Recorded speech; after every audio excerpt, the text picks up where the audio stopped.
All right. Well, welcome, friends, to this, our lecture on behalf of the Commission on Credentialing and Placement for the Eastern Regional Conference of the Churches of God.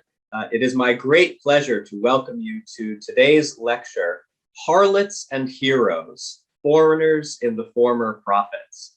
Our lecturer today is Dr. David Firth.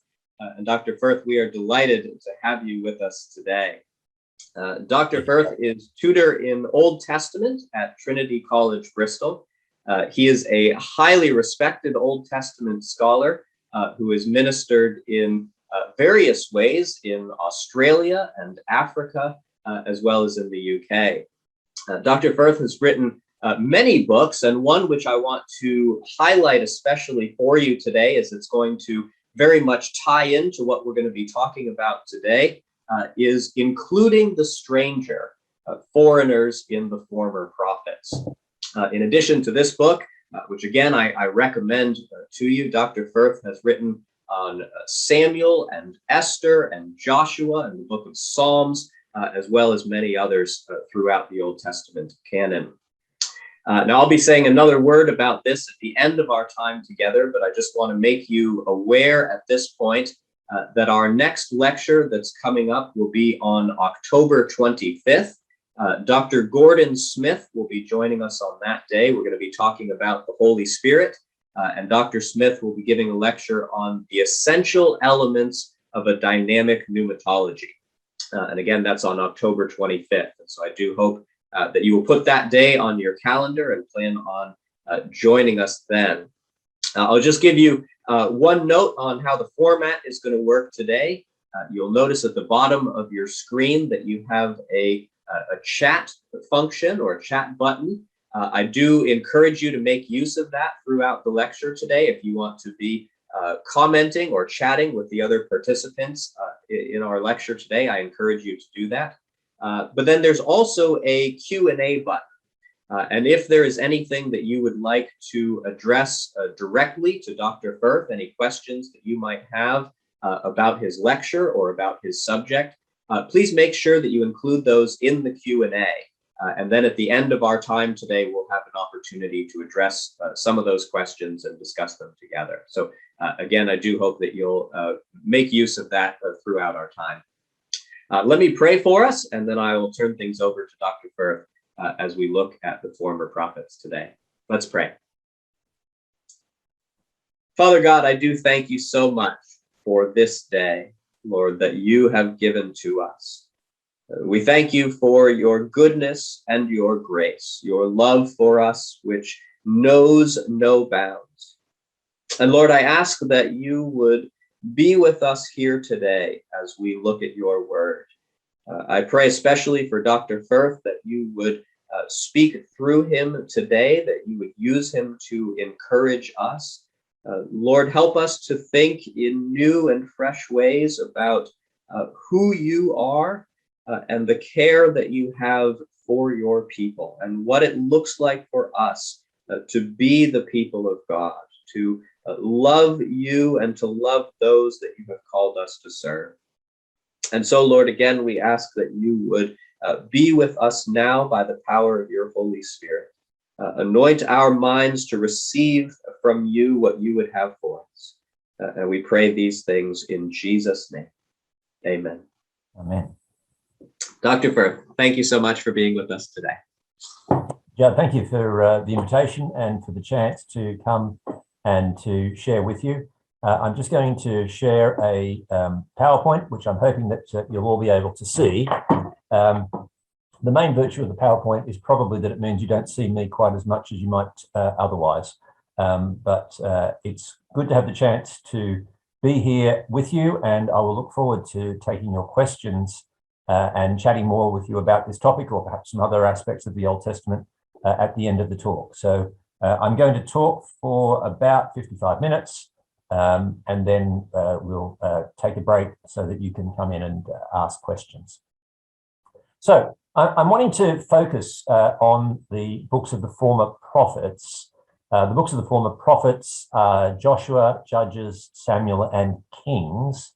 The book of Ruth is included with those books in our English Bible, But if you read the Hebrew Bible, from which the term former prophets is actually taken, you'll know that the book of Ruth is placed elsewhere. So although Ruth situates itself to be read at the time of the Judges, so within the same time period, it's not part of the same literary collection that we find as the former prophets.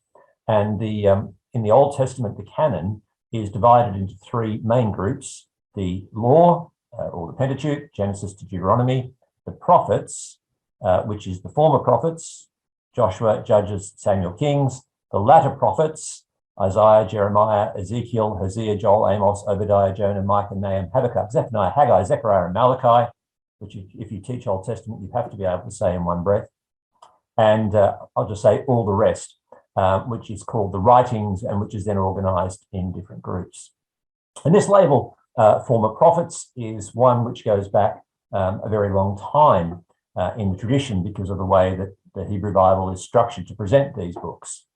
Those of you who had the chance to study these books in seminary, and that may not be all of you because many seminaries don't tend to include treatment of these books, may have come across them in the mode of something called the Deuteronomistic history, and that builds on the work of Martin Note. Now, I've got a picture of Martin Note here. It was the only one that I could find, so my apologies that it's not terribly clear, but it portrays Martin Note as I'm sure he would like to be portrayed, with his cigar in one hand, and I think if we had enough space on the part that wasn't included in the photo here, we would see the glass of whiskey in the other hand whilst he was having a good chat about something.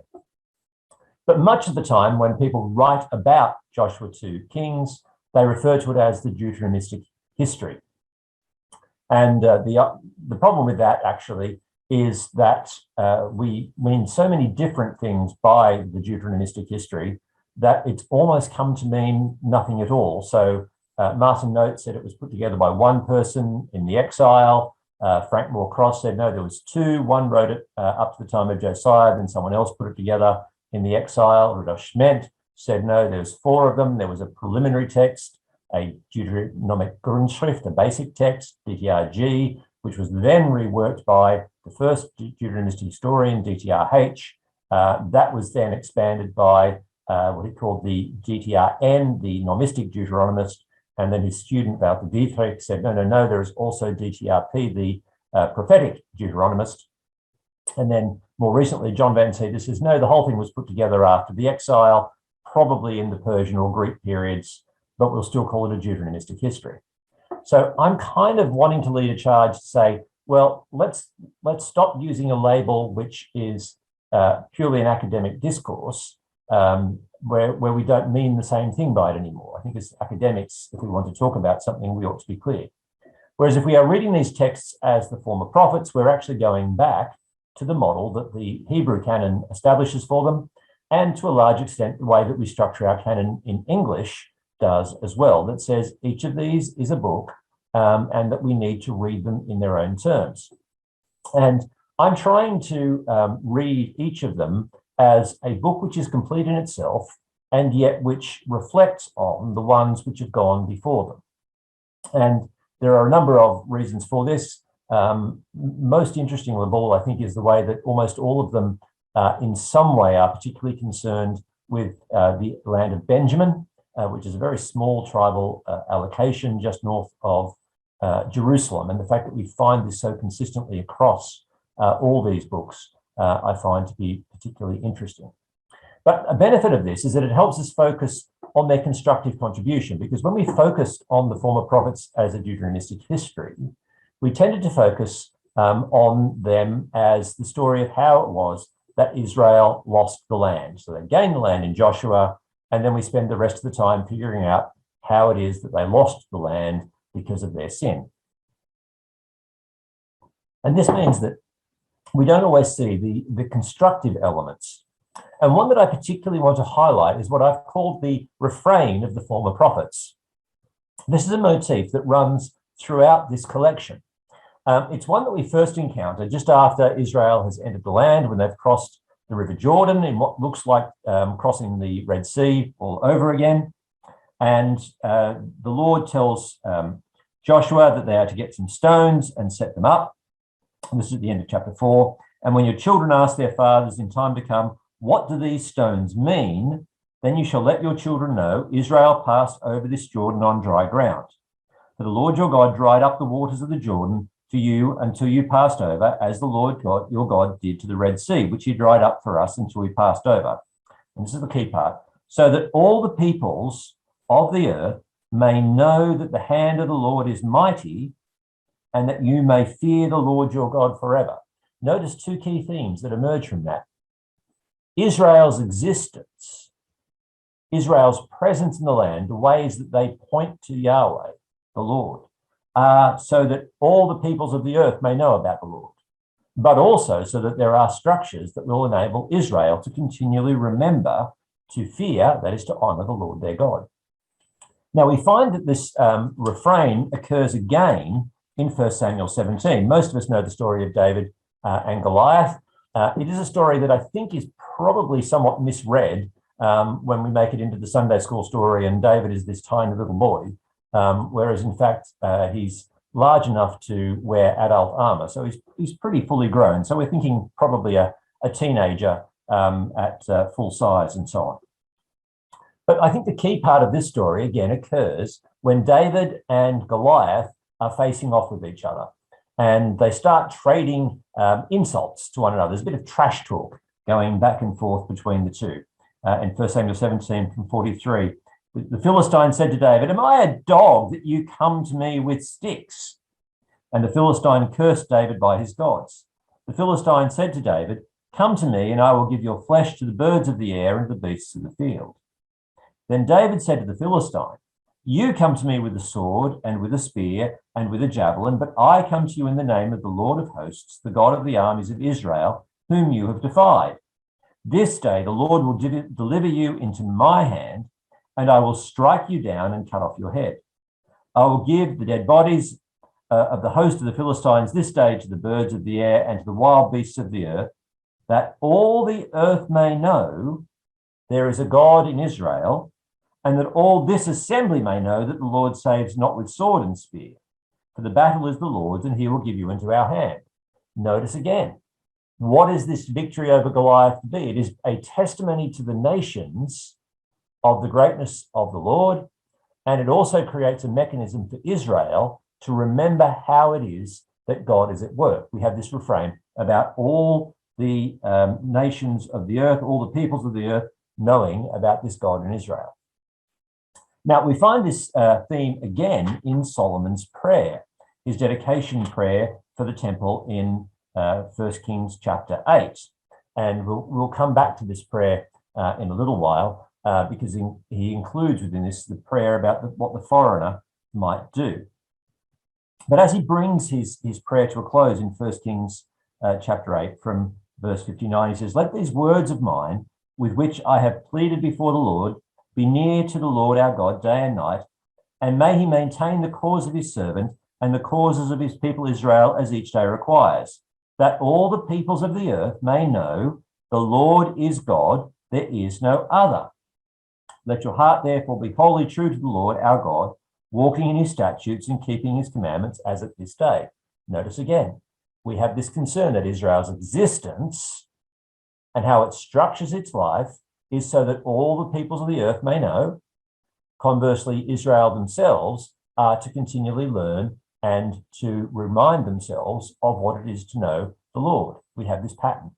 We find it one last time in 2 Kings chapter 19. This is the point where the Assyrians have Judah well and truly trapped. They've captured almost all their cities. Jerusalem is the only major city that's still standing, and the Assyrians have been trash talking along the way. And much of this we'll see has many similarities, in fact, with the Goliath story. But Hezekiah receives a letter from the messengers of the Assyrian king Sennacherib, and he reads it and he spreads it before the Lord. And in 2 Kings 19 from verse 15, we read, "Hezekiah prayed before the Lord and said, O Lord, the God of Israel, who is enthroned above the cherubim, you are the God, you alone of all the kingdoms of the earth. You made heaven and earth. Incline your ear, O Lord, and hear. Open your eyes, O Lord, and see and hear the words of Sennacherib, which he has sent to mock the living God. Truly, O Lord, the kings of Assyria have laid waste the nations and their lands, and have cast their gods into the fire, for they were not gods, but the work of men's hands, wood and stone. Therefore they were destroyed. So now, O Lord our God, save us, please, from his hand, that all the kingdoms of the earth may know that you, O Lord, are God alone.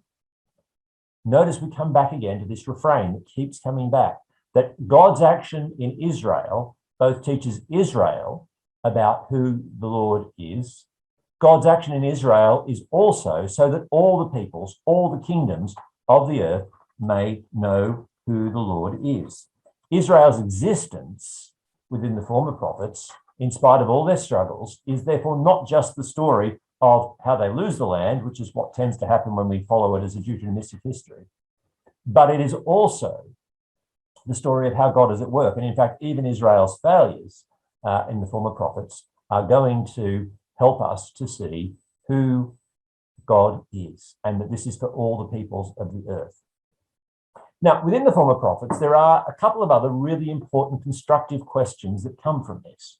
If Israel's existence is so that everybody should know about God, who then are God's people? Now, I suspect that if you ask most people in church, or if you ask most people in ancient Israel, if we had some way of polling them, that if you said, who are the people of God? The answer would be is that Israel is the people of God. And at one level, that's quite correct. And yet what we'll actually see is that this is a jigsaw. And the puzzle is a bit like one of these puzzles that some people got very excited about during all our various lockdowns when there was nothing else to do, where they got what's called an Impossi Puzzle. And the thing about the Impossi Puzzle is that you didn't get a picture of what the final thing looked like. You had to work it out. And there was one spare piece. And the really nasty ones didn't have a frame around the outside. I'm just not going to go for one of those. That's far too many complexities for me. But when we're reading the former prophets, we may actually discover that this question of the identity of the people of God is far more important than we might have imagined. And we see it's important because the refrain keeps telling us that Israel's existence and the things that God is doing is so that all the earth may know, all the kingdoms may know, all the peoples may know. This all, you fill in who needs to know, as I said, is the refrain that runs through. And we have this constant question, who are the people of God? And we're going to find that it's actually a much more complex question, and that is the Israel that emerges is not necessarily something which is defined only by ethnicity, but rather it's defined by a relationship with God, the sorts of things that in New Testament terms we would describe as a faith relationship with God. Now, that faith relationship within the former prophets has a particular shape. It is shaped for us by faithfulness to Torah, which is why the book of Joshua opens after the death of Moses. And of course, Joshua, in that famous words from the Lord, is told to meditate upon this book of the law day and night, so that you may be careful to do all according to all that is written in it. So the way that we understand this faithfulness is by the Torah. But as we'll see in a moment, the first person that we meet who truly seems to understand the Torah is a Canaanite prostitute. And she is going to become a part of what God is doing. And so we're going to have this constant process of reformulating who the people of God are. This puzzle about the nature of God's people is going to keep on being reshaped as we go through. And it's not only about ethnicity and the people, but also about geography. Now, today we're not going to focus so much on the geography. I just want to mention, though, in passing, because the two absolutely go together within the former prophets, because we have to answer the question, well, where are the people of God? And again, we might think the answer is they are in Israel, meaning the land of Israel. But what we'll actually see, if we have time to explore this in more detail, and perhaps we'll come back to this in the Q&A, is that the former prophets keep showing that God is at work in areas far beyond that territory, and that God's people are found outside the traditional, the classic boundaries of Israel. And they end up being scattered to Babylon and to Egypt. So this is where we get to the final point of exile. So we're wrestling throughout with this question, who are God's people and where are they? And the nature of that people is going to be much more complex than we might have thought. And it's going to include a lot of people that we might have thought had no place being there in the first place. So let's have a quick look at each of the books of the former prophets. Obviously, there's a lot that we're not going to get to cover, but there are some things that are just worth flagging up. So the book of Joshua first. And since this is called Harlots and Heroes, this is where we're going to find our first harlot. There won't be too many harlots. There are a few more in the former prophets, but I didn't have time to include all of them. But there are quite a few heroes. So when we start reading Joshua, and when we read Joshua chapter 1, we know that the Lord is telling Joshua to prepare to cross the land, that they are going to enter the land that God has promised. They are to be faithful to the commands that the Lord has given in the Torah, in the law. And the tribes who've received some allotments east of the Jordan, and that's already begun to mess up this question of where is the land, are to be faithful to their earlier promises and to join Israel in entering the land. All of which seems quite straightforward. And by the time you finish reading Joshua chapter 1, because it's got so many allusions to references in passages in Deuteronomy, you kind of think, right, they're about to go in, they're going to take total control, they're going to capture this land, job done. But before we get the chance to do that, Joshua decides to send some spies in. And the sending of the spies, who I prefer to refer to as the scouts, because quite frankly, they look like a pair of Boy Scouts rather than, this is not James Bond, I think is probably the way we need to think of them in Joshua chapter 2. These two scouts are told to go and to scout the land, especially Jericho. That's what they're told to do. Well, we're not told that they ever actually did any scouting whatsoever. They simply came straight to the house of a prostitute whose name was Rahab, and they stayed there. So as far as we're told, they didn't actually do any scouting of the land. They just came straight to the house of the prostitute Rahab. Now, when we start this story, of course, we might think, well, here precisely is the sort of Canaanite who's meant to be condemned. After all, she's a Canaanite, and the Canaanites are the people that we think Israel is about to destroy.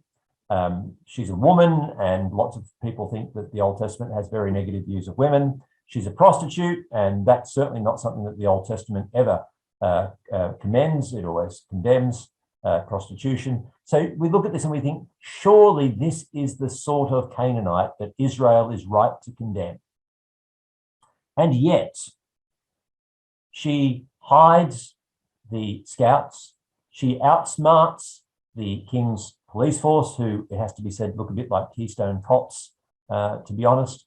And she sends them away. She hides the scouts up on her roof. She then makes a confession of faith. And her confession of faith is the clearest confession of faith of an Israelite that we can find. So she meets the men, and she comes up to them and she says, this is Joshua 2 from verse 9, I know that the Lord has given you the land, and that the fear of you has fallen upon us, and all the inhabitants of the land melt away before you. For we have heard how the Lord dried up the water of the Red Sea before you when you came out of Egypt, and what you did to the two kings of the Amorites who were beyond the Jordan, to Sihon and to Og, whom you devoted to destruction, or I would prefer to say placed under the ban, but anyway.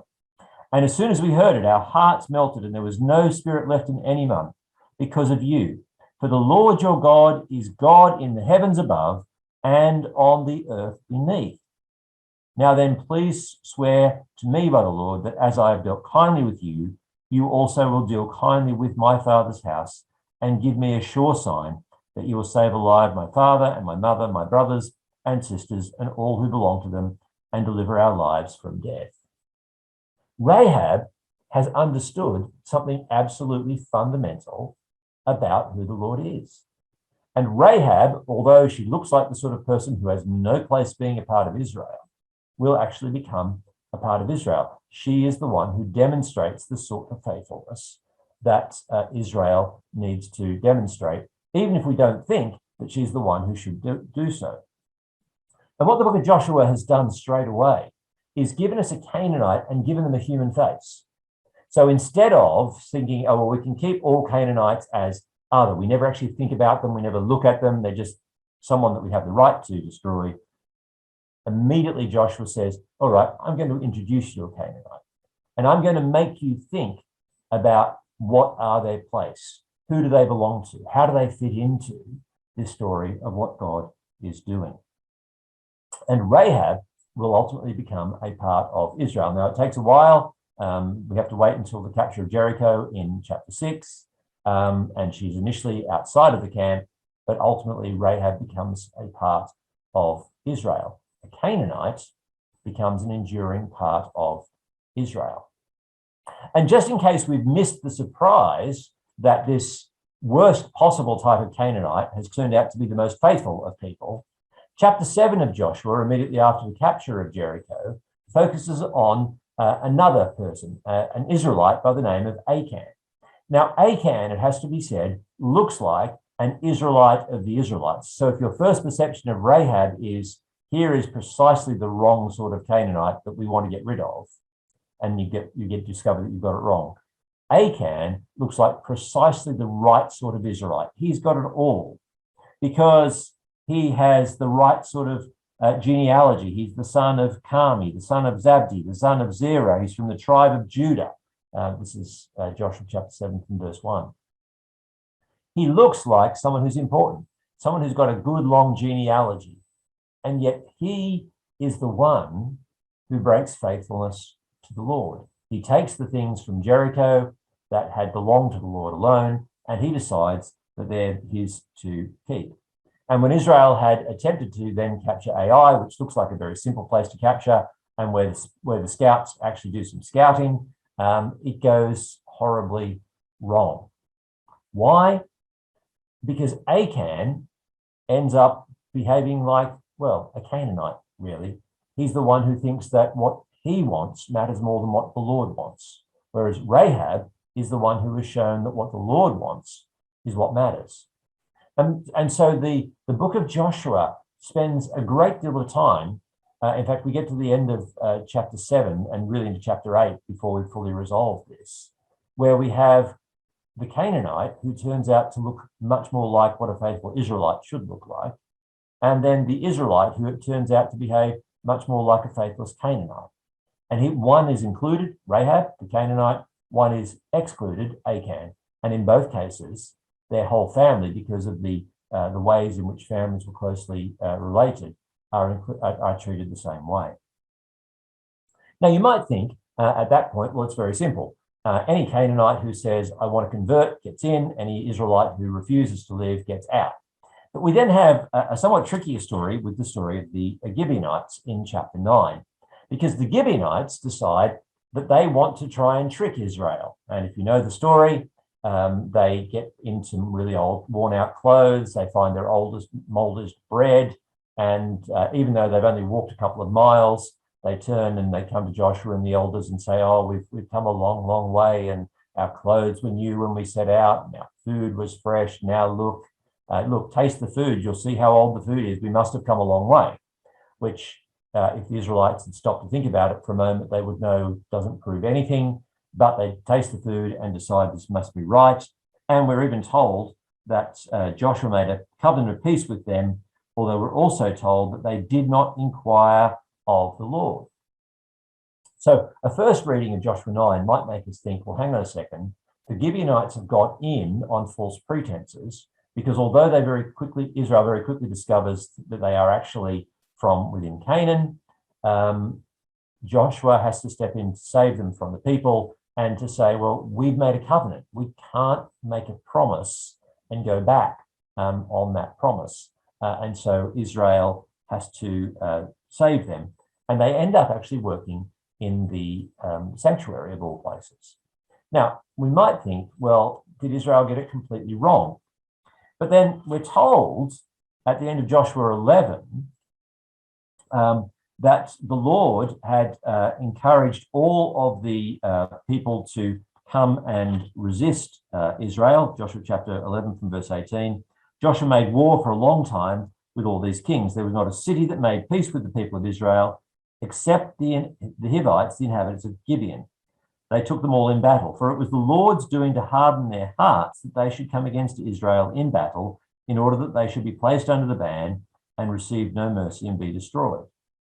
So Gibeon, in some way, the Lord did not harden their hearts. The Lord, for some reason, and I have my theories, but we won't take the time to do that now, saw a place for these Gibeonites, these Canaanites who didn't want to oppose what the Lord was doing, and the Lord was going to work with that. So again, we actually realize that the first 11 chapters of Joshua have spent almost all their space trying to answer the question, well, who is Israel? We have chapters 10 and 11, which are admittedly mostly focused on the capture of various towns. But even within this, the constant theme is about this nature and relationship of people to Israel, because we see, for example, that the capture of the towns in chapter 10 comes about because the major cities in the south want to resist Israel because of their connection to the Gibeonites. Likewise, the battles in chapter 11 emerge out of something similar. So even those cities which are captured, it comes about because of the fact that Gibeon has become part of Israel. We have these foreigners who are being incorporated. Now, the second half of the book of Joshua, which I'm going to pass over more quickly, is for most people the fairly boring part, because it's where we have lots and lots of lists of towns and cities. Chapter 15 has 63 verses, and from verse 20 onwards, it's almost nothing but place names that most people can't actually pronounce. So I'm not going to claim that it's narratively exciting. But there are things that we need to pay attention to. And one of the most important is that the book of Joshua divides into these two halves. Chapters 1 to 12 is about Israel's entry to the land. Chapter 13 to the end is about Israel's allocation of the land. And Rahab becomes the focus character, the paradigm character, for the first half of the book. She's this Canaanite who commits herself to the Lord and receives the blessing. In the second half of the book, we focus on Caleb. Now, Caleb is somebody that perhaps many of us know. He's a name that we encounter in the Pentateuch. So he was there amongst the first spies back in Numbers 13 and 14. He's an important figure. But in the book of Joshua, in chapter 14 from verse 6, we're introduced to him. Then the people of Judah came to Joshua at Gilgal, and Caleb, the son of Jephunneh, the Kenizzite, said to him, and then it goes on to the promise that God had made to him. Again in chapter 14 from verse 14, therefore Hebron became the inheritance of Caleb, the son of Jephunneh, the Kenizzite, to this day, because he wholly followed the Lord. Now, I think most of us, when we see that somebody is a such and such an ite, kind of pass over it quite quickly because we don't really know what it means. I am going to have lots of ites for us later on, but I won't take as long on them as I'm about to take on Caleb. Caleb, we're told, is a Kenizzite. And if we've been reading our Old Testaments, we will know that a Kenizzite is a descendant of a man by the name of Kenaz. And we know about Kenaz because he appears in the genealogy for Edom in the book of Genesis, back in Genesis chapter 36.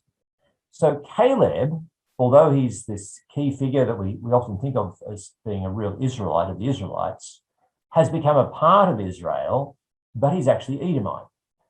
So his ancestry is not Israelite. And yet this person who historically has no direct claim, if we think that it's about the promise to Abraham and you've got to be in the family, is actually someone who's become a part of Israel. And having become a part of Israel, he lives out what God requires. And we're told it's because he fully followed the commands of the Lord that he received this blessing from God. So Joshua has presented to us these various figures, and it started to make us rethink about who Israel is, because the Rahab, the Canaanite prostitute, becomes a part of it because of her faithfulness. Achan, the Israelite of the Israelite, because of his unfaithfulness, falls out. The Gibeonites, who kind of have a more limited faithfulness, but at least it's moving in the right direction, they're okay. And Caleb, whose ancestry is made especially clear in Joshua in a way that's only hinted at in the book of Numbers, is this Edomite who has become the model figure. So Joshua has made us start thinking, well, who is this people of God? And Joshua has also started to make us see that this first instance of the refrain that we saw in Joshua chapter 4 is working itself out in these stories of Rahab, of the Gibeonites, of Caleb. I'm going to pass through the other books of the former prophets a little bit more quickly. I could take just as long on each of them or a good deal longer, but you need to finish and so do I. So we'll try and keep the time. So we move to Judges, and the picture here is of Jael bringing her husband back to where Sisera has the tent peg through his head. We will come back to that once more. One of the things that you might notice when you turn over to the book of Judges is that we get the story of Caleb and the allocation of some land to his daughter and future son-in-law repeated. So chapter 1 from verse 11 is pretty much identical to Joshua chapter 15 from verses 14 to 20. And we might think to ourselves, well, we already had it in Joshua. Why do we need to have it again here? And the reason I think we have it again here is that Caleb was the paradigm figure for Joshua from chapter 13. He is being introduced because we're going to come to a relative of his, Othniel, who is also introduced in this little passage, who is going to be the paradigm figure for the book of Judges. So when we talk about the book of Judges and we have the various judges who come, we tend to think that they are Israelites who are coming to save Israel, that the Lord is raising them up and that they are Israelites to save Israel. And in some senses, of course, Caleb has become an Israelite, so yes, that's true. But his ancestry continues to be recognized. And in fact, with him is Othniel. And in this passage from chapter 1, which I'll just read, from there they went against the inhabitants of Debir. The name of Debir was formerly Kiriath Sepher. And Caleb said, he who attacks Kiriath Sepher and captures it, I will give him Aksah, my daughter, for a wife. And Othniel, the son of Kenaz, and we said before that Kenaz means you're a descendant of the clan of Kenaz from Edom. Caleb's younger brother captured it. And he gave him Aksah, his daughter, for a wife. And then the story goes on to explain about how they get some springs of water as well, because Aksah is also an interesting character. So here's what's happening. We are being reminded of Caleb, this foreigner who has remembered God's promises, who has been faithful to God and is receiving the benefit of God's promises, even though he's not actually an Israelite. And with him, we've also been introduced to Othniel. And we ask, well, why would we have this story repeated again? And as I said, I think the key point is we need to learn about Othniel, because the rest of the opening couple of chapters of Judges explains to us why Israel gets itself into trouble every time they sin, and that's because they become sort of indistinguishable from the local Canaanites. They worship the local gods, and so on. But we're also told that the Lord would raise up a judge to deliver Israel. So it's always the Lord who is the deliverer, but he uses individuals to raise them to do that. And the first such figure is Othniel. So chapter 3 from verse 7. And the people of Israel did what was evil in the sight of the Lord. They forgot the Lord their God and served the Baals and the Asheroth. So local gods from that area, gods and goddesses. Therefore, the anger of the Lord was kindled against Israel, and he sold them into the hand of Cushan-Rishathaim, king of Mesopotamia. And the people of Israel served Cushan-Rishathaim 8 years. But when the people of Israel cried out to the Lord raised up a deliverer for the people of Israel who saved them, Othniel, the son of Kenaz, this Edomite, Caleb's younger brother. The Spirit of the Lord was upon him, and he judged Israel. He went out to war, and the Lord gave Cushan-Rishathaim, king of Mesopotamia, into his hand, and his hand prevailed over Cushan-Rishathaim, so the land had rest for 40 years. Then Othniel, the son of Kenaz, died. So, how does the Lord deliver? Well, here is what Judges is going to start doing for us. It's going to make us start noticing that the Lord is going to deliver through people that we would really not expect to be the deliverers. So Who is Israel's hero? It's an Edomite who has become a part of Israel, and yet somebody whose background is still very clearly recognized as Edomite. Perhaps slightly stranger, at the end of Judges chapter 3, from verse 31, after him, this was after Ehud, was Shamgar, the son of Anath, who killed 600 of the Philistines with an ox goad, and he also saved Israel. Now, Shamgar, when we're told that he is a son of Anath, in this instance, son of probably doesn't refer to his parents. Anath is a goddess that was worshipped amongst some of the sea peoples who lived on the Philistine coast area. And so it's almost certainly saying that Shamgar was a devotee of Anath, or at least that was his background, perhaps more likely. His name is also not an Israelite name. I won't go into the boring details of that. But he also saved Israel. Now, did he save Israel because he was raised up as a deliverer, or did God simply work through him? Well, we just don't have enough information in one verse to answer that question. But we have this surprising deliverer. Likewise, as we continue into Judges chapter 4, we have the story of Deborah and Barak, and they are troubled because the Canaanites are attacking them, and Deborah wants Barak to lead the Israelite forces. He refuses, or at least he's a bit terrified and doesn't want to do it. And Deborah says, well, a woman shall deliver Israel.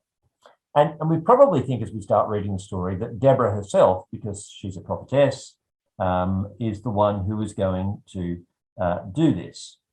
But although Barak is defeating the forces of Jabin, his army, and Sisera, his general, ultimately Sisera escapes, and he goes to an area in the north of Israel where all these battles are actually taking place. And he encounters the household of a man named Heber the Kenite. Now, Heber the Kenite had separated from the other Kenites. The other Kenites were people who lived actually in the south of Israel, in the Sinai Peninsula. So he's a long way from all the other Kenites being up in the far north of Israel where this is taking place. But he's got his tent set up there.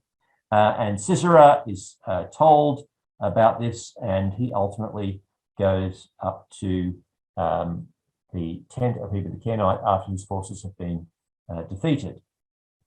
And he thinks he's going to be treated well there, but Heber's wife, Jael, who is therefore married to a Kenite, so again a non-Israelite, is the one who's telling him to come into the tent. When he asks for water, she gives him goat's milk. He's exhausted and goes to sleep.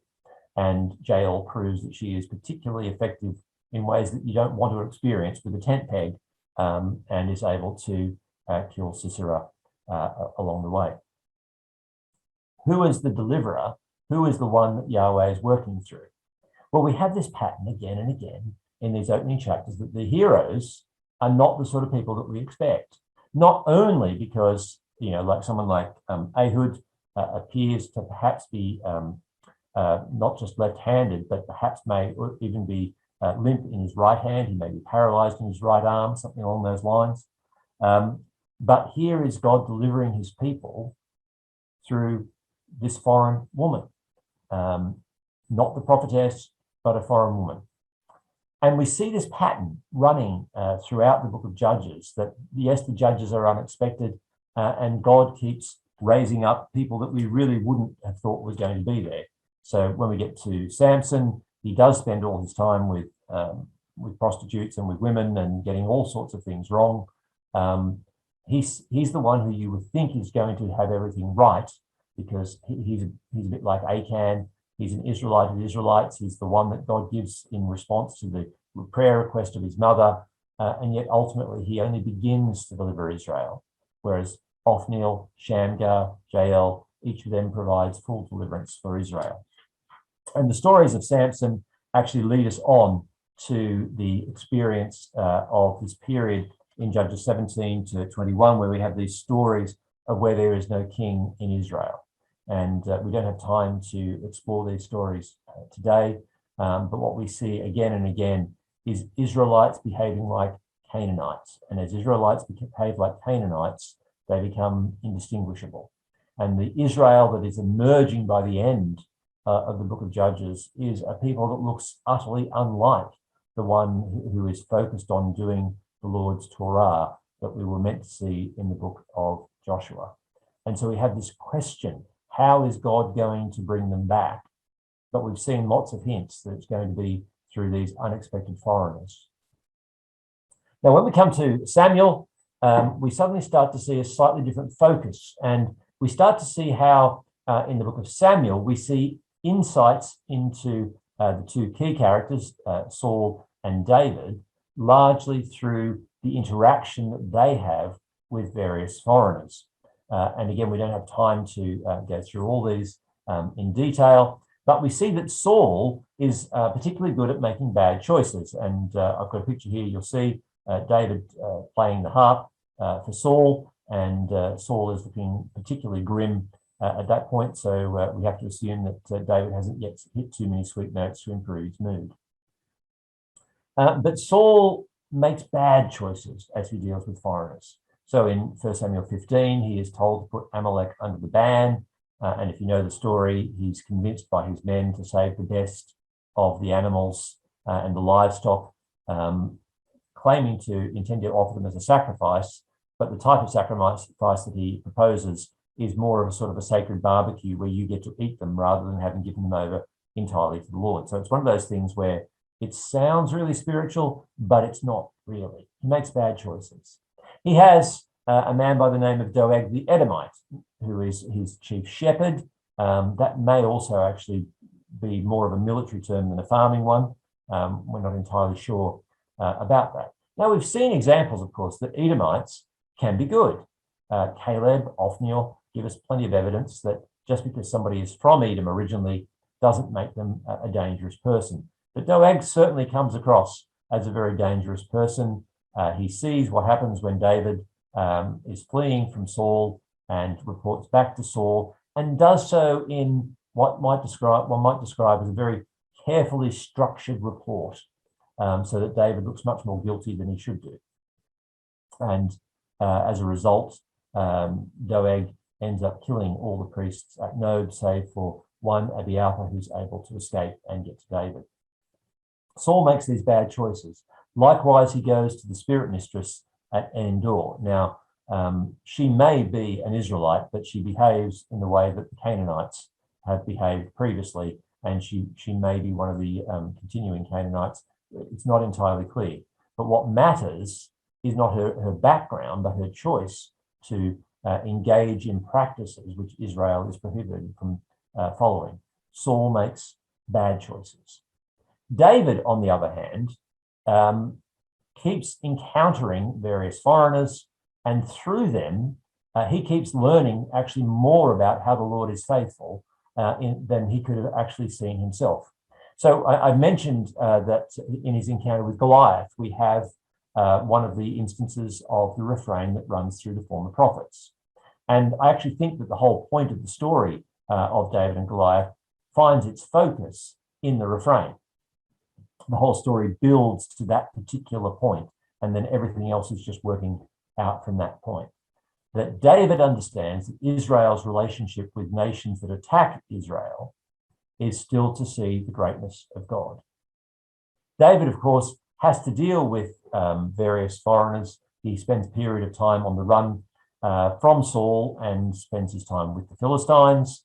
You have to say that David is not particularly truthful throughout this period, and yet God continues to work with him. But it is clear that David is, although he's not very truthful, is trying to provide for the poorest parts of Israel. And we see this especially in 1 Samuel 27 to 2 Samuel 1 before he ultimately becomes king. David also has good relations when he does finally become king of Israel and Judah, the two separately, of course, with Hiram, who will ultimately support Solomon in the building of the temple.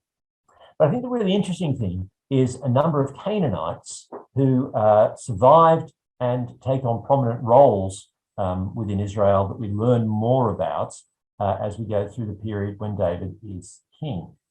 So we know the story, I think, of David and Bathsheba, or as I prefer to call it, David and Uriah, with an occasional appearance by Uriah's wife, given that Bathsheba is not mentioned after the first 5 verses of 2 Samuel 11, save for the very end where we come back to her. Most of the story is actually about David's encounter with Uriah.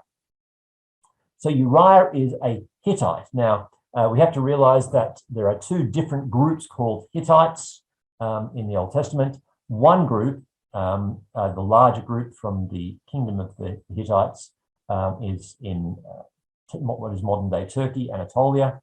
But there is another group who are actually one of the Canaanite groups, and they are descendants of a man by the name of Heth, from which we get Hittites. So there are 2 different groups that lead to this name. And Uriah is almost certainly a member of that second group. So he is a Canaanite who is living in Israel. And in the story of David and Uriah, with an occasional appearance by Uriah's wife, we actually see that Uriah the Hittite is the person who understands the will of the Lord far more clearly than does David, even though David is the anointed king. And Uriah falling down drunk is more upright than David stone cold sober. Uriah, although David ultimately does conspire to murder him, shows us what faithfulness actually means, and it's the Hittite, not the anointed king, who shows us that. Likewise, when David is fleeing from his son Absalom, when Absalom has initiated a rebellion against him, David is having to run away because he realizes that too many of Israel's forces are aligned with Absalom, and so he's running away. And as he's fleeing and hearing that this is 2 Samuel 15 from verse 13, that the hearts of the men of Israel have gone after Absalom, David then tells his servants, "Arise, let us flee, or else there will be no escape for us from Absalom." And so the king is making his escape. He's fleeing from his own son. And in verse 18 of this chapter, "And all his servants passed by him, and all the Cherethites and the Pelethites and the 600 Gittites who had followed him from Gath passed on before the king." Now, the Cherethites and the Pelethites are almost certainly some mercenary soldiers that David has hired, but it's interesting that he has 600 Gittites who followed him from Gath, because a Gittite is somebody who comes from the town of Gath, which is a Philistine town. Then David said to Ittai the Gittite, who is the commander of one of these forces, so again, a soldier from the Philistines, from Gath, "Why do you also go with us? Go back and stay with the king, for you are a foreigner and also an exile from your home. You came only yesterday, and shall I today make you wander about with us, since I go, I know not where. Go back and take your brothers with you, and may the Lord show steadfast love and faithfulness to you." But Ittai answered the king, "As the Lord lives, and as my lord the king lives, wherever my lord the king shall be, whether for death or for life, there also will your servant be." And David said to Ittai, "Go then, pass on." So Ittai the Gittite passed on with all his men and all the little ones who were with him. Notice what happens here. David is fleeing. He knows that he can't militarily defeat Absalom, at least not what he can see. And yet it is a Philistine who has come to live amongst Israel, who understands what it is that the Lord is doing. Notice that Ittai swears by the Lord, "As the Lord lives." It's not the king, who we think of as the hero who's seeing this, it's the Philistine. Likewise, as David is going up the mountain, in verse 31 of 2 Samuel 15, he utters this very short, but I think very important prayer. "O Lord, please turn the counsel of Ahithophel into foolishness," because Ahithophel is an incredibly clever advisor. And as David is coming to the summit of the Mount of Olives, so he's fleeing from Jerusalem up the Mount of Olives to head towards the Jordan Valley, behold, Hushai the Archite came to meet him. And Hushai is, he's called an Archite. He's also called David's friend. which probably doesn't mean he's his golf companion, but rather that he was a close advisor of David's. But Hushai is an Archite, and the Archites are a group of Canaanites who are mentioned in Joshua chapter 16. They're one of two Canaanite groups who Israel was quite content to just leave there. You didn't have to worry about the Archites. So Hushai, though, is still recognizably one of the Canaanites. And it's through Hushai, the Canaanite, that the Lord works to answer David's prayer. We don't have time to explore how that all works out in 2 Samuel 17, but it's there. Likewise, in 2 Samuel 24, when David's committed his sin of the census, which is a very complex thing to get into, it is Araunah the Jebusite who gives him, or who sells him the land. He's the one who's there. He sees things that David hasn't yet seen, and it's Araunah who's able to reframe things for David. So here's the interesting thing. When David was encountering Goliath, he reframes things for the rest of the Israelite forces so that they see what the Lord is doing. When David has become king and he's being sucked into the patterns of power and kingship that dominated in the ancient world, it's these surviving Canaanites who point out to him what it is that the Lord is actually doing. This Israel, where the Lord is at work, is far greater. And David's own statement that all the earth should know is actually being demonstrated in his encounters with Uriah, with Ittai, with Hushai, with Araunah. Briefly then to the book of Kings, because in the book of Kings, we start to see this thing about foreigners breaking borders. We start to move outside of the territories of Israel. Now, we are still aware that some foreigners who are not in the least interested in supporting the worship of the Lord can be deeply problematic. And we see this already in the Solomon story, because Pharaoh's daughter keeps appearing at key points in the story. So Solomon has become king, but the first thing we read is chapter 3, verse 1 of 1 Kings. Solomon made a marriage alliance with Pharaoh, king of Egypt. He took Pharaoh's daughter and brought her into the city of David until he had finished building his own house and the house of the Lord and the wall around it. So Solomon's daughter, Pharaoh's daughter, becomes this very, very important figure. And when we come to chapter 11, where things go badly wrong with Solomon, now King Solomon loved many foreign women, along with the daughter of Pharaoh, and then we have some others. And there are a couple of other references to Pharaoh's daughter, which we don't have time to pick out. But Pharaoh's daughter is this kind of hint that Solomon, though the anointed king, can misunderstand the place of foreigners. Foreigners can be helpful. When Solomon is building the temple and he works with Hiram, who had been David's supporter, he is able to build a temple and a palace for all. And in fact, in Solomon's prayer, which we mentioned in 1 Kings chapter 8, from verse 41, he prays specifically for the foreigner who hears about the greatness of the Lord, so that wherever they are, they can pray towards the temple. They don't have to come to the temple. But this comes back to this point that Solomon also recognizes in the benediction at the end of his prayer, of course, that all the peoples of the earth need to know that the Lord is God. There is no other. And he shows this to the Queen of Sheba. So there is this really positive view of foreigners in the sense that they can become a part of Israel. They can become a part of the people of God because of the things that are available to them. But we've also got this hint that not everyone is going to. In fact, just because you're a foreigner doesn't mean you're automatically in. It's about a relationship with God. Now we see, though, the importance of these foreigners in the stories of Elijah. And Elijah, when he's introduced in most translations, is simply called the Tishbite. Chapter 17 of 1 Kings, verse 1, now Elijah, the Tishbite of Tishbe in Gilead, said to Ahab, at least that's the ESV. Now, Tishbite means that you are a settler. You are someone from a foreign place.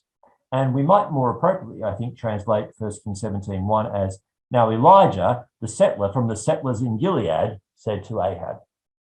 Because Elijah is somebody who has come from outside of Israel, who is still recognizably foreign, but he becomes the the prophet like Moses. And the book of Kings goes out of its way to show us that the prophet like Moses that we were waiting for since Moses had mentioned raising up a prophet like him in Deuteronomy 18 is Elijah.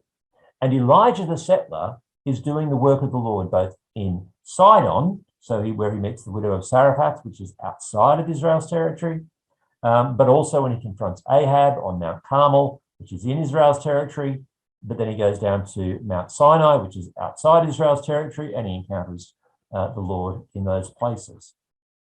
So throughout these stories of Elijah, we see this foreigner who becomes the archetypal prophet for the book of Kings. Likewise, Elisha, who is his successor, who is an Israelite, is showing how God is at work amongst foreigners. So he encounters Naaman in 2 Kings chapter 5. And if you know the story, his servant Gehazi decides to behave like a Canaanite. He actually behaves very much like Achan, and there are lots of allusions to Achan in the presentation of Gehazi. And he becomes like the Canaanite, whereas Naaman is able to worship God. I think many of us might miss, though, that straight after the Naaman story, we have this story about the siege of Samaria, where Elisha arranges for the besieging troops, once the Lord has blinded them, to be sent back, having been properly equipped. He is demonstrating how God is at work even amongst foreigners. And you are establishing the people of Israel, such as the little girl who tells Naaman about the Lord and the prophet, are able to operate and act in places that you don't expect, that God's people are able to be there in these places.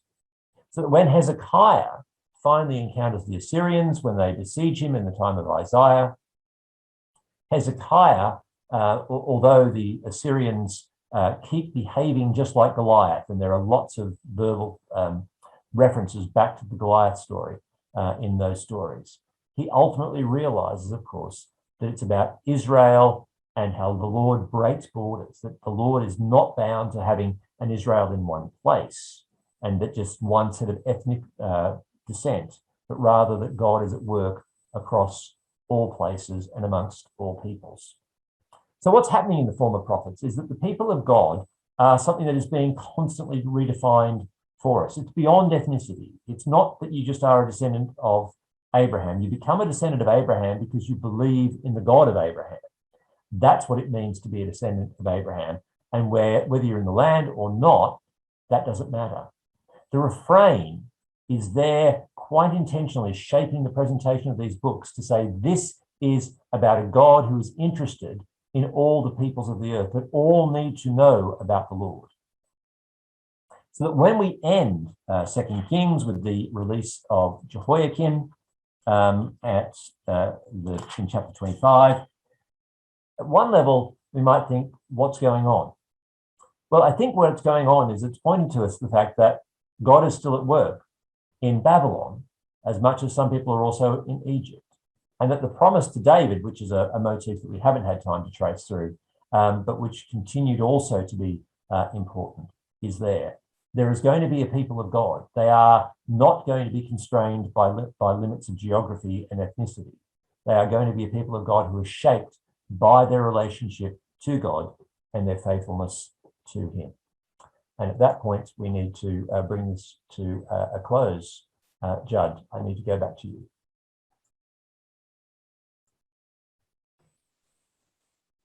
All right. Well, thank you so much. I've got so many different ideas going off in my mind. We'll see how many we get to go back and discuss. But I wonder if before we look back to what you've already said, if maybe you can help us think forward. How do we take this teaching as we think about who we are as the people of God in the church? What does the former prophets have to say to us today, and how do we look at both the world at large and then the people of God? Okay. I think the former prophets and this vision of the people of God as people defined by faithfulness to God actually brings the Old Testament very much into line with the New Testament. So when we when we're reading, for example, Paul's letters, and he's talking about who God's people are in Ephesians, for example, we actually realize that what he's demonstrating here is about how it's always possible for us to put up barriers, but we need to actually see that God is the one who is breaking down the barriers, provided there is a desire to have the relationship with God. So we very easily try and do that. And I think actually part of what's happening in the former prophets is that they are trying to address people who want to sort of be, well, we're superior, we are going to control our superiority. And they're just going to keep on saying, actually, God is doing lots more things than you are aware of. You need to lift up your eyes and see that God is at work in people that you weren't expecting God to be at work in. And God is even at work in places that you don't even know yet that God has got to start doing work.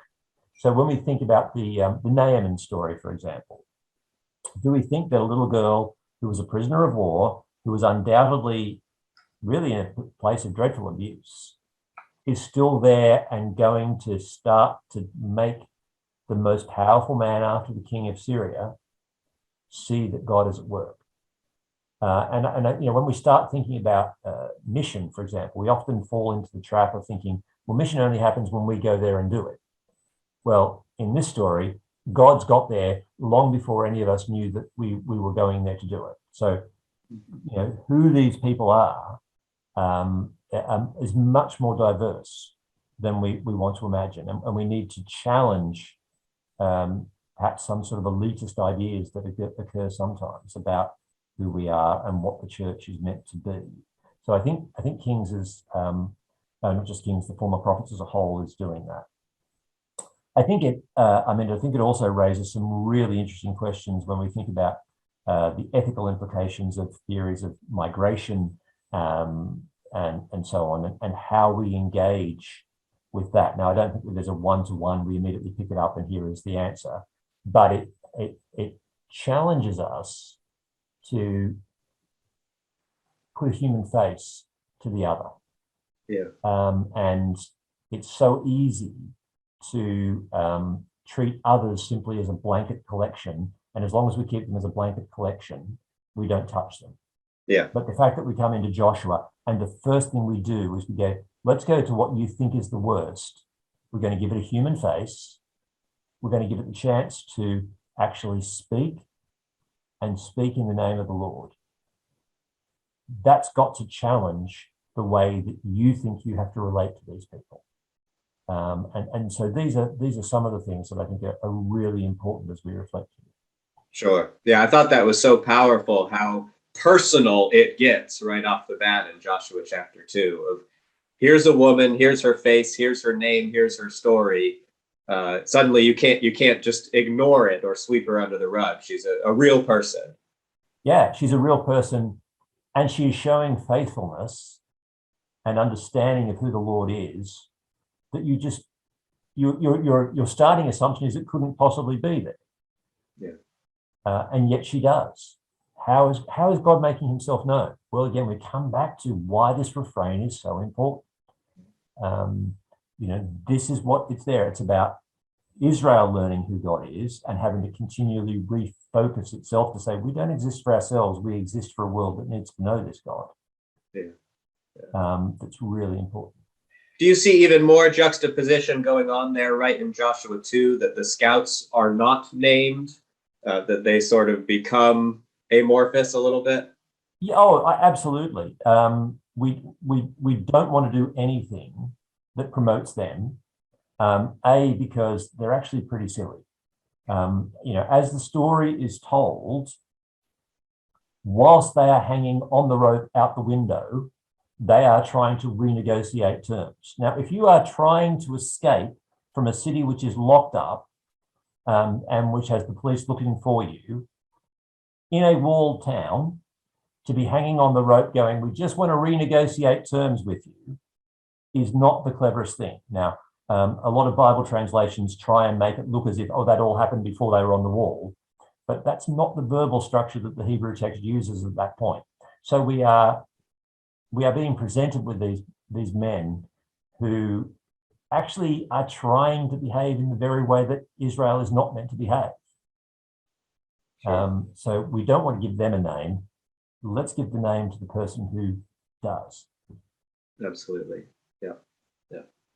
Well, as we continue the discussion here, I remind you we have the Q&A button at the bottom of your screen. And so if any thoughts that you're having or questions that you would like to direct to Dr. Firth, just make sure that you put those in the question, and we'll answer those as we have time.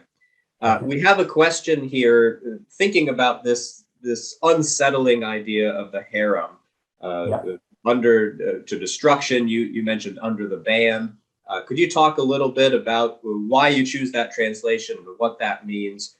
Frank is asking here, he mentions Deuteronomy chapter 7, verses 1 and 2. Of course, on the one hand, we can say, okay, these people outside of Israel, we should see them as the people of God. But we do have these difficult passages in which God also speaks about their destruction. So how do we balance those things? Yeah, and this is a very large topic. So Frank, I'm only going to give you a sort of a partial answer. I apologize that it won't do everything. However, I think there are a couple of things that we want to say. Firstly, it's worth saying that the book of Joshua and Deuteronomy are following as kind of a literary style of the ancient conquest narrative. And Lawson Younger, who's at TED's in Chicago, Dearborn? Yep. Anyway, Illinois. I'll say Illinois, and that's close enough. Close enough. Close enough. So he actually did a book called Ancient Conquest Narratives. And he looked at the nature of the language that is used to describe that. And I prefer the translation, you shall place them under the ban, rather than you shall utterly destroy them, for a couple of reasons. One is placed under the ban immediately makes us stop and think, I don't quite know what this means, which is helpful. You shall utterly destroy, we think we know exactly what it means. But when we read Joshua, we actually see that lots of times things are placed under the ban, but are clearly not destroyed. So, for example, in Joshua 10, we're told that the city of Hebron is placed under the ban. Most traditional translations say utterly destroyed. But 5 years later, it exists as a city that is defended and which Caleb needs to actually fight to capture. Now, if you've utterly destroyed it, there's nothing there to defend and have soldiers and so on. That just isn't there. But what we've got are a couple of things. First of all, the placing of something under the ban means that it is irrevocably given to the Lord. How it is irrevocably given to the Lord is then open to discussion. It can be destruction, so I'm not going to say that there is no destruction. But I think the interesting thing, even in Deuteronomy, is that having been just told, you shall utterly destroy them, as we traditionally translate it, it then says, you shall not marry them. Well, it's difficult to marry someone who's dead. Even in forced marriage, that's not going to happen. So what we've actually got here is this mode of hyperbole, which is very, very typical of the way in which the ancient world speaks of these things. But I sometimes say it's a bit like the way football fans want to talk, right? So last night, the Cowboys utterly destroyed the Chargers. Now, I know we only won 20-17, right? So, but that's okay. We destroyed them. We went to their field. They have been beaten. They are not going to rise. Now, I know the Dolphins lost 2-0 to somebody yesterday as well. But anyway, I'm not going to go any further on the American football before I really... I'm very impressed when you said football. I thought you were going to start talking about soccer. Well, obviously, I have, depending on where I am in the world, I have to think what I mean by football. In Australia, I mean something different. In America, I mean something different. In Europe, anyway. But sports fans use this sort of language. We destroyed them. Sure. And actually, what you mean is you just had a comprehensive victory. I know the Dolphins lost 2-0 in the shutout yesterday, they'll come back and play another game. So although, it said they were destroyed, they're going to turn up on the field next week, and they may win next week. And so we have this language which gets used, and we over literalize that language in Deuteronomy and in Joshua, but when we actually read what happens on the ground, it's very, very different. And what we find actually in Joshua, when we say, well, how does the theology of the ban actually work out? What we see is that only those who actively resist what the Lord is doing are the ones who are destroyed. That's what we're actually told at the end of Joshua chapter 11. So those who are fighting against the Lord are destroyed. So, as I said, I'm not going to say that Joshua suddenly becomes a really cute little story that you want to spend time with your kids. There's a very real element of punishment going on. Yeah, there is. Yeah, it is the Lord's punishment that is taking place of those particular ones, but only those ones. And then we have so many others who simply are included. So when you read in Joshua 16 of the Archites and the Japhletites, you don't worry about them. They're Canaanites, but they're apparently fine. The Gibeonites are okay, or at least the Hivites, that particular set of Hivites who are the Gibeonites are okay. In that case, I have my theories, but I won't take time to now you've hinted at your theories twice now. Can we get a little snippet of that? Okay. It's largely because the Gibeonites, we're told that Gibeon was large. It was, quote, like a royal city. Now, you would only say it is like a royal city if, in fact, it is not a royal city. And one of the things that we find again and again in Joshua is that it is Canaanite models of kingship that are particularly problematic. So it is the Canaanite models of kingship where one king is over another king is over another king. You have this hierarchical structure, and that greatly impoverishes the people as a whole that is being rejected. The Gibeonites, by not having a king, stand out from all the others who are around them. And of course, we notice that we have the chapter 12 in Joshua, which again, most people think is incredibly boring because it just lists 31 kings and so on. Why this focus on kings? And I think the answer is because the Canaanite model of kingship was so destructive to people. The Gibeonites are not a part of that. And therefore, the feature of Canaanite culture that the Lord is judging, they aren't a part of that, and therefore their hearts are not hardened to come out into battle. I like it. Thank you. I think it works. Yeah, okay. Going back to this idea of being under the ban, do you think that we can bring that forward at all to the New Testament when we think about what it means for us to be submitted to God? Is that taking that imagery too far? I think we have to be careful with the ban. The ban, even within Israel, was a time-limited thing. It's got a point in Israel's history. The Amalek account in 1 Samuel 15 is the only point after that, and that in itself is already tied to the events of the Exodus. Sure. So we have to be very, very careful what we're going to do with it, taking it forward, because the Old Testament itself is already saying there is one point and one point only where this actually gets to work out. Now, I think, you can spiritualize it in terms of, well, I give myself entirely to God. I'm not sure that that's entirely just. I think what we can say is that in the application of the ban, we see what ultimate judgment begins to look like. Sure. And that God, who is ultimately just, will finally judge, as he's given the Canaanites 430 years until it's reached the point, according to Genesis 15, where this needs to happen. Right.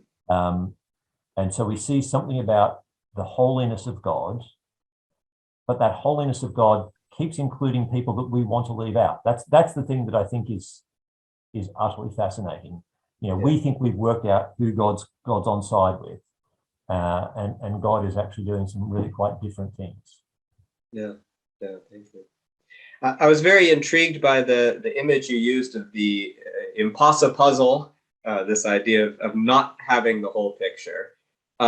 When we look at the former prophets and really at some level of the Old Testament canon as a whole, I think there's a very compelling picture, as you've argued, that it's not ethnicity based. Do you think that Israel didn't have that picture? And I'm kind of thinking both during the monarchy and then when we get even into the New Testament, we still see this very we are better mentality coming out of at least portions of Israel culture. Are they working without this full picture, do you think? I think the whole of Scripture, to a certain extent, is struggling with this idea of a God whose grace, whose mercy is wider than we imagine it should be. It is not that there are no limits to God's mercy, so I'm not sort of some universalist in that sense. Sure. But there is inevitably, I think, a sense in which we think about discipline within the church, and so, well, hang on a second, if we're going to be faithful to the gospel, that's not on. And one of the things that we then start to do is we invariably start coming up with rules, and the rules say you can do this, you can't do that. People who do this are under discipline, and so on. And we need rules. But the problem is that rules start to become absolutes rather than an attempt to say, how do we actually live out what it is to be faithful to God? And so there is always this tension, I think, that we're living out, where we're trying to say, well, we need to work out how to do it, but where we start to absolutize the how rather than what's the goal that we're trying to work towards as we do this. And I think within the former prophets as a whole is trying to address people who think we've got it sorted ethnically and geographically, and say, well, no, it's not that, which is why we can end with people who've gone to Egypt, we can end with people who've gone to Babylon, and God is still at work there. So it's not geography, it's not ethnicity, because we've spent lots of time showing you that, but that's where people have started from. I think likewise when we read some of the New Testament, Paul's letter to the Ephesians, I think, is a key example of this, but we see it in Romans and Galatians as well, where he's having to say to people, actually, it's about faith in Jesus Christ, or the faith of Jesus Christ, because you may know there's a whole discussion about how you translate this just to Christu. I'll say faith in Christ. That defines who you are. That's it. There are no other markers. But of course, as he gets to the latter part of Galatians and Romans, he's then got to say, but let's think about how we work this out now. Because on the one hand, you're just like, this people of God is much wider than you previously thought. But hang on, if you're going to be the people of God, you've got to then work out the practicalities of that. So we always live within this tension. Sure. And I think the former prophets, part of why they're written is to address an overstatement of one side of this tension, and without trying to, I think, overplay the part of the element I'm highlighting, but saying, actually, God's got something much bigger going on than you may have thought. Sure.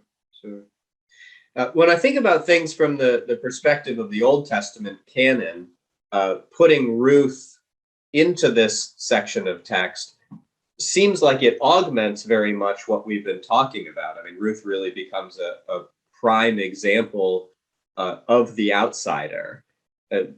I know this is getting a little outside your area of expertise, but do you read anything into that? Is there an intentional move there to say, let's look at an even starker example of this within the period of the Judges? Yeah, I mean, I think the book of Ruth is, in my view, it's written by people who know at least some of the former prophets. I mean, it's, happened in the days of the judges. So it must have known at least the book of Judges. Judges, there's allusions also within the book back to parts of the Pentateuch and Joshua as well. And it certainly seems to prepare us for what we have in Samuel. So it seems to me that whoever has written Ruth is themselves reflecting on these types of issues. So I regard Ruth as kind of the first piece of reception of the former prophets, and one that is like, yes, I get this point, and here's part of David's story that perhaps the writers of the former prophets weren't prepared to go to or didn't know. I don't know. I can't answer that question. But I'm going to tell you something more. And this great king, who is the messianic model, is actually related to a Moabite. And, if you know Deuteronomy, that the Moabites aren't ever allowed into the temple. Right. And yet they're a part of it. And again, I think that's because Deuteronomy expresses things in the absolute. A Moabite, as in the sense of, I'm not interested in following Yahweh, I'm just staying as a Moabite. A Moabite is someone who acts like a Moabite. Yeah, that's right. It's about action rather than relationship. And Ruth, of course, is someone who absolutely demonstrates what it is to say, I am going with the Lord. And the thing I love about Ruth really is that, I often say to people, when you read the commandments, honor your father and your mother. What does that mean? And people usually think of it in terms of obedience. But of course, Ruth honors her mother-in-law by disobeying her. The mother-in-law says, go back. Orpah is the one who obeys her, but Ruth is the one who honors her. Right. Because she understands that honor involves cost and risk, which is exactly also what Rahab has done. It's exactly what the girl who's spoken to Naaman has done. So, I think the book of Ruth is, if you like, the first canonical receptor of these themes within the Old Testament. No, that's wonderful. Thank you. Well, as we wrap up, can you maybe give us some next steps if we want to read further or think further on this topic? Where might we go? And then maybe give us a word about what are you working on now? Do you have any new books in the works that we can be looking forward to? Right. Well, on this particular topic, I'm not aware of anyone else who's written anything on this, at least not in English. Okay. So there is a book by Marcus Zender, Umgang mit Fremden, which is a fascinating study, but I'm assuming that most of your group aren't particularly interested in reading this. So I'm really trying to push this area in biblical studies. Obviously, when people think about studies of missiology, then we often start thinking about culture and so on in those terms. But I'm not particularly aware of anyone else who's doing anything with this yet. So I'm hoping that this will trigger some further thinking. And certainly, I'm a member of the SBL's biblical ethics group. So this is an attempt to explore biblical ethics. What does the ethos look like? So that larger area of ethics, I'm hoping that will contribute to as well. But again, this particular topic, I think at the moment I'm the only one doing it. Or if someone else is, I'm not particularly aware. Sure. What am I working on at the moment? I'm trying to finish my Psalms commentary. After which I do need to write my commentaries on Judges and Kings. So I'm trying to finish the whole of the former prophets that I'm contracted to write fairly major commentaries for. And I'm also writing a handbook to the historical books of the Old Testament. So also including Chronicles, Ezra, Nehemiah, and Esther, and Ruth for Baker Academic as well. So that will be a much more accessible book. Sure. Wonderful. All right. Well, thank you so much again. We've so appreciated your time and your expertise. For those of you who have joined us today, thank you so much for being a part of this. Again, I remind you that our next lecture will be with Dr. Gordon Smith on October 25th in which we'll be looking at the Spirit. And I do hope that you will join us then. Until then, God go with you. And Dr. Firth, again, thank you so much for your time. We so appreciate it. Okay, thanks, John. It's been a pleasure to be here with you. Have a great day. Bye-bye.